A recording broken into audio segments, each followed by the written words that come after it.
দেখুন বন্ধুরা, এখানে মঞ্জিল ঘুমিয়ে রয়েছে। চলো দেখি মঞ্জিল। বন্ধুরা দেখতে পাচ্ছ আমরা একটা জঙ্গলের মধ্যে চলে এসেছি। তো আমরা এখন একটা জঙ্গলের মধ্যে আছি। আর এখানে ভাই এতগুলো কাঠ আছে। এতগুলো কাঠ কেন দেখতে পাচ্ছি জানি না। এই কাঠগুলো কি কাজে দিবে? হ্যাঁ, এটা আমি তুলছি কাঠগুলো। হ্যাঁ, কাঠের এত ওজন।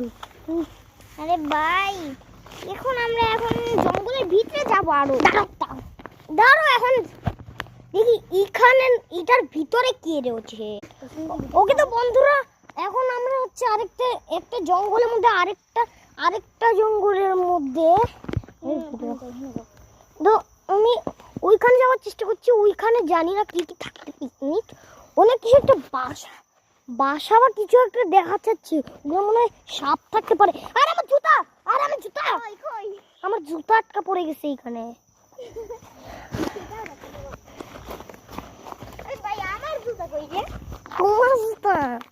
তো বন্ধুরা তোমরা দেখতে পাচ্ছ আমরা আরেকটা জঙ্গলের মধ্যে চলে এসে গেছি।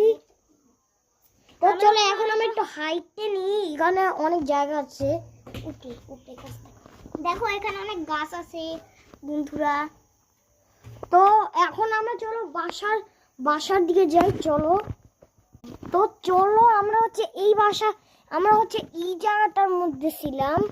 তো চলো এখন আরে আব্দুল্লাহ বের হয়ে গেল।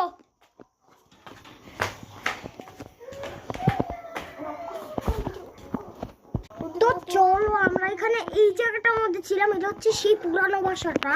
তো চলো এখন ফিরে যাই আমরা আমাদের ঘরে।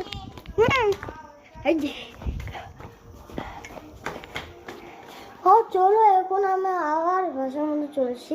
তো আজকের জন্য এতটাই হ্যাঁ বন্ধুরা, আমরা আবারও ফিরে আসলাম মঞ্জিলের ঘুম থেকে। মঞ্জিলকে আব্দুল্লাহ উঠিয়েছে। এখন মঞ্জিল আমরা যে একটা স্বপ্ন দেখলাম, আমার ভাইয়া এখন আমরা মঞ্জিলের স্বপ্ন দেখেছি। মানে আমি তোমারে দেখছিলাম।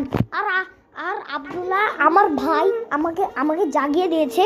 তো আজকের জন্য এতদিন সবাই ভালো থাকবেন। আল্লাহ হাফেজ।